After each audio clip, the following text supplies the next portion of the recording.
apa yang di-generate tadi oleh program SansPro dapat kita lihat dengan program CAT yang bisa membaca file DXF. Kita lihat tadi ruko 1 tulangan pelat lantai 1 atau lantai 2. Kita bisa buka.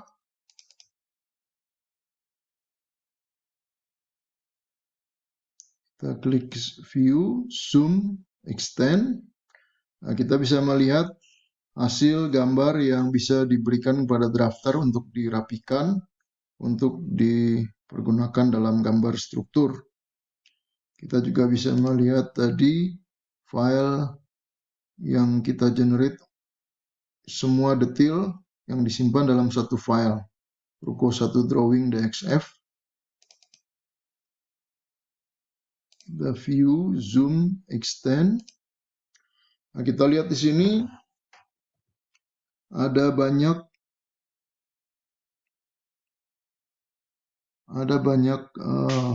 gambar yang disimpan dalam satu file.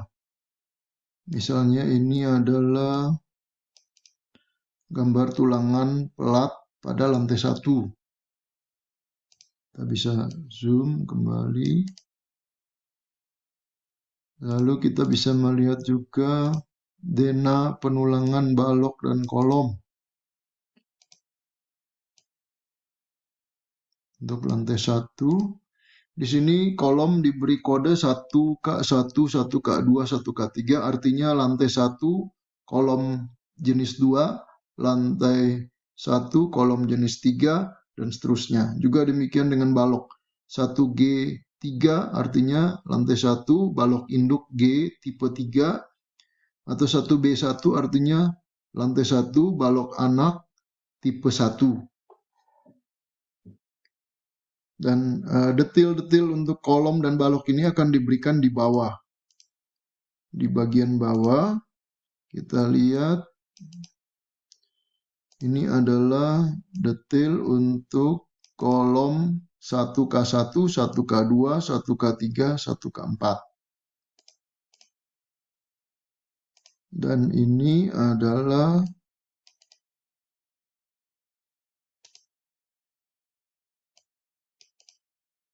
detail untuk pembalokannya. 1G3, 1G34, 1G33 artinya tipe 3 dengan jenis tulangan 3. Tipe 4, tipe 3 dengan jenis penulangannya nomor 4. Tipe 3 dengan jenis penulangan nomor 5 dan seterusnya. Juga demikian dengan balok anak 1B11, 1B12 dan seterusnya, karena ada perubahan dalam jumlah tulangannya. Tentu saja kalau bangunannya besar ini akan banyak sekali detailnya sehingga perlu disederhanakan oleh drafter, misalnya disamakan yang jumlahnya mirip-mirip supaya gambarnya tidak terlalu banyak. Jadi dalam satu file ini berisi gambar-gambar detail untuk balok dan kolom dan juga shear wall yang kita bisa tampilkan nanti, yang bisa diedit oleh drafter, dirapikan untuk gambar finalnya nanti. Di sini juga diberikan kop sederhana supaya tidak tertukar gambarnya. Nah, kop ini juga bisa nanti diedit dan dirapikan untuk penggambaran selanjutnya.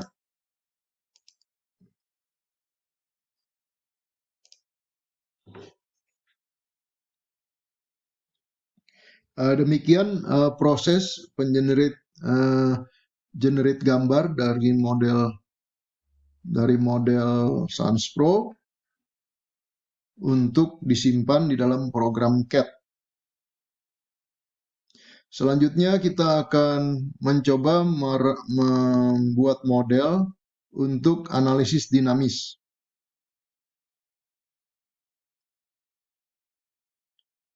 Untuk analisis dinamis kita perlu menentukan dulu kontribusi masanya.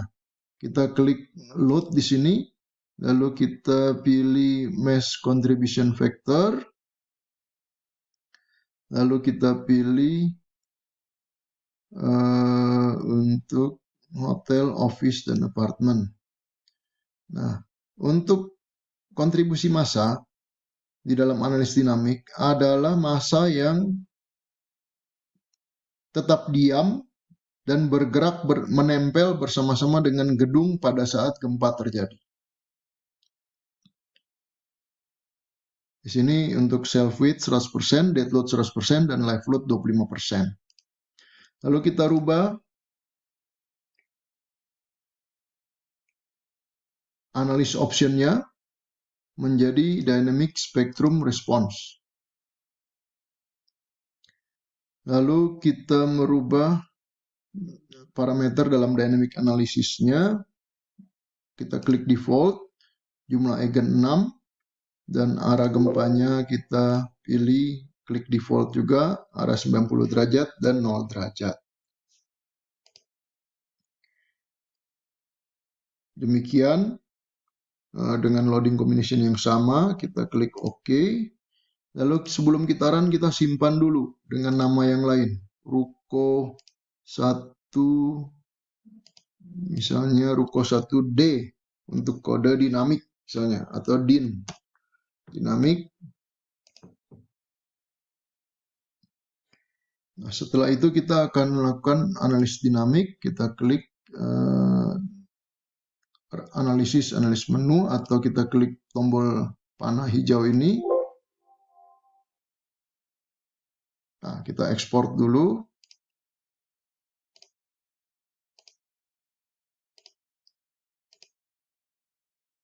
Lalu analisis. Selesai.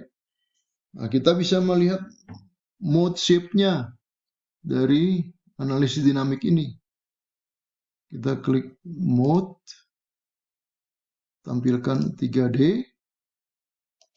Ini saya matikan dulu legend-nya ini, legend, stress legend. Lalu kita bisa tampilkan mode-nya, kita pilih mode 1, 2, 3, dan seterusnya. Dan kita rubah dulu skalanya supaya bisa tampil. Misalnya dikasih 1000 skalanya.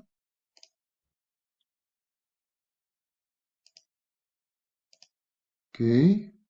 Lalu kita pilih mode 1, mode 2, mode 3, mode 4, mode 5, mode 6. Ya, cuma ada 6. Nah, ini skalanya mungkin kita besarkan sedikit, misalnya 3000, supaya tampilannya lebih ekstrim. Jadi mode 1, 2, 3, 4, 5, 6. Kita bisa melihat animasinya. Kita play, misalnya mode 1. Ini mode 1 ke arah pendek, stop. Lalu mode 2 ke arah panjang, stop. Lalu mode 3 ke arah torsi. Kita bisa juga melihat dari atas. Nah, kalau dari atas mungkin terlihat torsinya. Ya, stop. Kalau mode 2,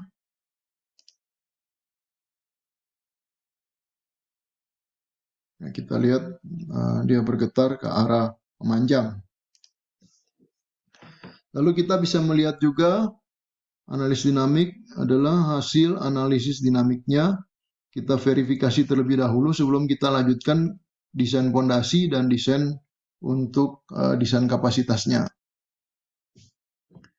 Di sini kita harus memeriksa apakah time periodnya tidak terlalu besar. Kalau terlalu besar harus dilakukan koreksi. Lalu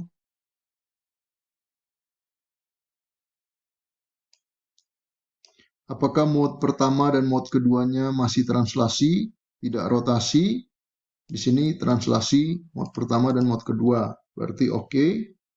Lalu kita turun kembali. Modal effective mass factor. Di sini baru mencapai 95%, belum mencapai 100%. Di dalam peraturan gempa yang baru diharuskan supaya mode ini mencapai 100%. Jumlah efektif mass factor ini mencapai 100%. Caranya bagaimana adalah dengan menambah jumlah eigen. Tadi kita hanya pasang 6, sedangkan kita punya 4 lantai, itu maksimum bisa dipasang 12. Jadi coba nanti kita pasang lagi 3 untuk kita run kembali. Lalu base year, kita cek juga base year ini masih ada 69% pada arah X dan pada arah Z juga baru 59%. Ini dikarenakan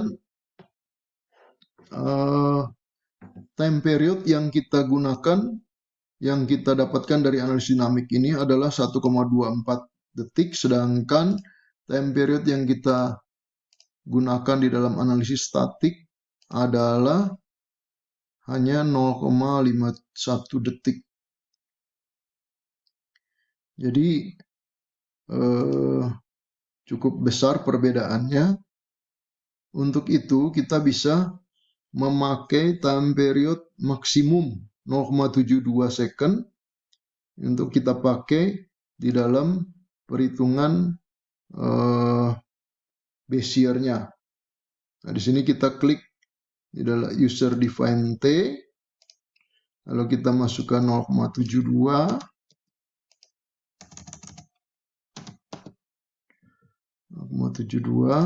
Di sini juga kita gunakan user define T dengan nilai 0,72. Lalu kita klik compute apply generate. Oke. Lalu jangan lupa kita lakukan penambahan jumlah eigen menjadi 9. Oke.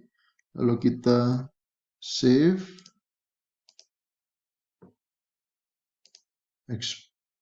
Export.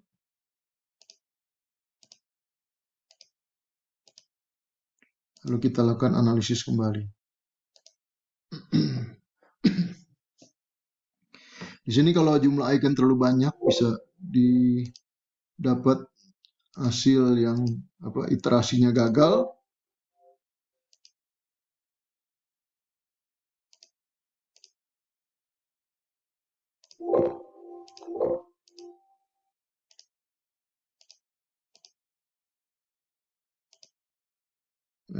Kita coba abaikan errornya karena memang tidak bisa ditambah lagi jumlah eigennya. Kita lihat kembali hasilnya, view building dynamic output base year.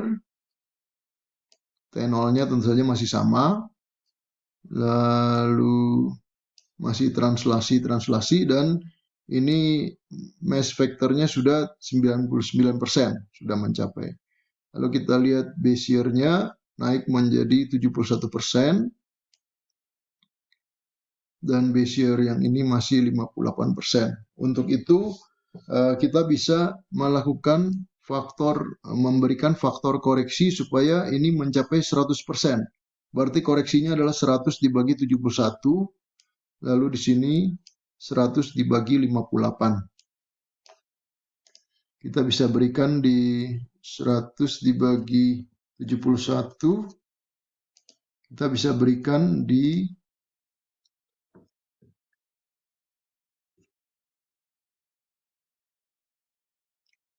menu analisis option, dynamic analysis, use base year correction, 100 dibagi 71 adalah 1,4 dan 100 dibagi 58 adalah 1,72. Oke, terus kita save kembali. Kita ekspor.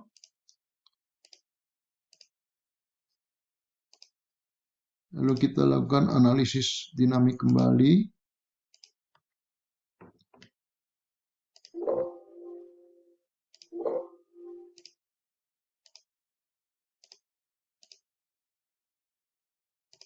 Oke. Terus kita lakukan, kita lihat kembali view building dynamic output base year-nya. Sini base year-nya sudah mencapai 100%. arah X juga mencapai 100% karena sudah dilakukan faktor skala.